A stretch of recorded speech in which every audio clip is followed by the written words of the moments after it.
parents. Yeah. My father was born in 1915, and his parents were slaves. Well, his grandparents were slaves. So what I've learned is it's not your mother's fault, it's not your father's fault, it's not your fault. We were born into 450 years of post-slavery PTSD. I am 69, I'll be 70 in March. I've just learned how to love. Our parents didn't know how to love. Their parents didn't know how to love. Yo, dude right here, listen, Beloved probably has one of the most. I don't know. Like, does that role ruin his like his chances at like higher profile roles? Because he's known for being. I think his name was Little Murder from a show called P Valley, and his role was being the local famous rapper that was secretly into like trans women, and the trans woman that he was into wasn't like really like a trans woman at all. It's just nigga in the wig. It's basically just this big gay nigga that he be stroking on the low, that he's really happy to be with. So that's the character he's known for. That's not gonna be the role that he always known for. It's a lot of suspect shit going on at the table. You know what I mean? And not only that, bigger than anything, right? Pause. Clifton Powell just was not equipped. He just was not the person to have up there. Because in this conversation, when he's doing this, he's doing the whole, how can I say? Kind of like declaring how much of a mess he is and how much of a work in progress he is. Don't get me wrong, it's nothing wrong with being honest when the time calls for it, right? But it's like everyone is having this conversation of like, hey man, I ain't really perfect, you know. And again, there's nothing wrong with not being perfect, but it's just like it's a weird way to come into a conversation. You know what I'm saying? But anyway, I'll let this play. And if I could say anybody maybe had an edge, it was the women. That's why I celebrate Black women. I live with a psychiatrist, forensics detective, gangster, loving Scorpio, Pisces, Cancer, who's just been patient with me to teach me how to love. But in close, it's like mad signs. Is it possible to be all that at one time? Can you be all those things at one time? You said Scorpio, Pisces, Cancer. I don't think. All right. The more I'm watching, I'm realizing, bro, you a messy nigga, bro. It's a messy dude. You know why you ain't shit? You know what I'm saying? Like, on this because I don't want to get too deep. Pause. I called my buddy, man. I said, I'm fucking up, bro. Really bad. I'm fucking up. So I never been monogamous. So I don't fucking know what age did you become a monogamous? Today. Nigga said today. That's really what I wanted to get to. I wanted to get to him saying that. That was a good line. Clifton Powell, 69 going on 70. Going on 70 is saying that he's just now learning how to love. And he's now with a woman that has been patient with him. And he is now finding himself in that woman and learning how to love, especially considering the more than 400 years of slavery where we didn't know how to love. All right. What are y'all thoughts? Sorry for that woman. On Clifton Powell. Anton, that's a setup. You know what? At first, but don't get me wrong. A few things can be true at one time. I would just randomly play this and everything. We don't need to say it. I'm gonna get back on screen. I just randomly played that because I just found that on the channel. So I thought we could add that clip again so we can have more of, how can I say, more context and whatnot. I'm starting to realize, you know what? You is a messy nigga, Clifton Powell.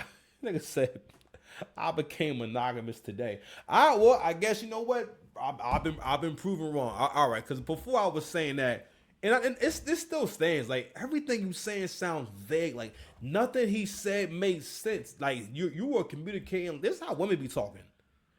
So all right, you said yes. I got a woman who's been very patient with me. What have you been doing that requires patience, right? And like I said before in the previous video, when he says I just learned how to love at 70, right? That could mean anything, because everything that he's been saying is things that can be open to interpretation, aside from the monogamy thing. So I guess he really is picky. But I may have an unpopular opinion. A little bit of that, as light skinned dude, you know what I'm going to say. A little bit of that is probably dark skin privilege. And this is another aspect of dark skin privilege too. Is when like dark skin dudes are really emotional. Because that's another reason why the situation like went up so quick is because dark skinned dudes get really emotional. And also dudes who have an issue with being monogamous are usually emotional because it usually revolves around them being like really impulsive, right? Because I always say any kind of creative, if you're a creative, like in any way, most of the time, in order for you to be a successful creative, in order for you to really get anywhere with what you're doing, you had to be a little bit crazy. All right, gotta be a little bit out there a lot of times. But seriously though, you'll see that with most talented people have a lot of like quirks or idiosyncrasies or weird things about them and whatnot. And not only that, like I said before, this conversation, what you see on full display, is how niggas will get together to have a conversation. And this is how niggas be having conversations and be dead ass, where they will mostly say a series of things that sound halfway true. You know why you ain't shit? You know what I'm saying? They'll say a series of things that's like half. You know why you ain't shit? That sound halfway true. That's my new soundbite. Fuck your birthday. Fuck your birthday, nigga.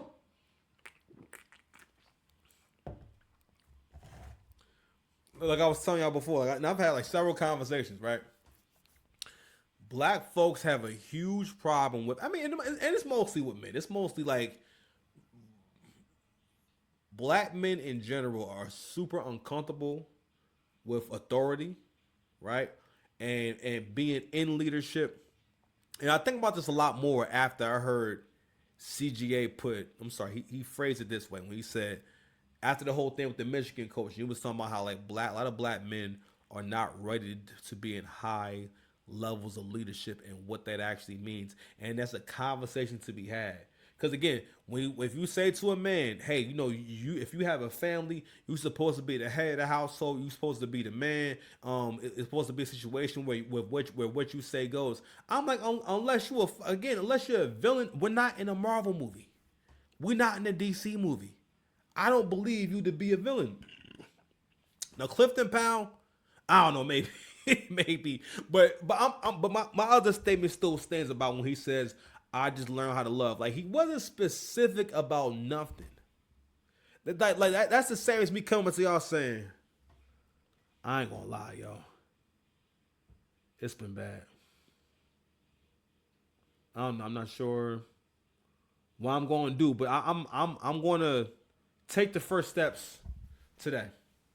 Right now, I'm taking those first steps today, and every step I take is going to bring me closer to that place. That's how he having the whole conversation. Like you hear how I didn't say anything. You hear how you did not learn anything, but it sounds emotional. And this is another reason why it's unsafe for men to delve too deeply into emotional spaces and getting emotional and bearing your soul, because they trying to do this whole soul bearing thing and this whole being overly honest thing, and then you get to a point where you lose decorum and you stop having good intentions. And I don't know, maybe these dudes on there ain't got no friends, and maybe it's the first time they've ever had a conversation like this. But then again, you know what I realized too? If this is an honest conversation they having, then this really exposes how far behind a lot of us still are in terms of being what they call game goofy, in terms of how we see the world. Like, for example, one of the things, at least for me, this is how I saw the era of Kevin Samuels. What I learned most from watching Kevin Samuels and say Anton Daniels is that I learned how to think more objectively, and I learned how much my emotions play a factor in how I look at things. By the time I started watching them, I started to be more in tune with what's basically being more observant, being more honest, calling things what they are, right? And also having more foresight. As I began to have more foresight, my decision making improved. Another thing that I do is I have this brain game called Elevate that I do. So they give you like a workout every day. It's like a series of brain games, and what that does is keep me in the mindset of making logical decisions. But anyway, as I became more and more logical, by the time I saw their content, I was more ready for it. Like, you know, one of the things that helped me lose weight is when he would ask women how much they weigh, and they would say, I'm 250 pounds, 260 pounds. And he's like, ma'am, you weigh more than a man. He like, ma'am, you weigh as much as a linebacker in the NFL. And that's such a genius observation, because I mean, it is true, right? And then when he would go over this weight thing, it brought me more in tune with the fact I'm like, damn, you know, if the average weight of the average male in this country is 168 pounds, that's the median weight, and I weigh this much, I'm like, God damn, that bro, you weigh more than 100 pounds more than the average male. We weigh 100 pounds more than the average male at this point.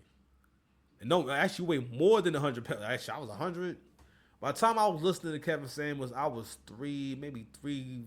I think when I came down, I was like 314. So I probably was like 325, 330 at some point. By the time I came down and got to my first apartment, I was like 314. And then from there, I lost like 20 more pounds, right?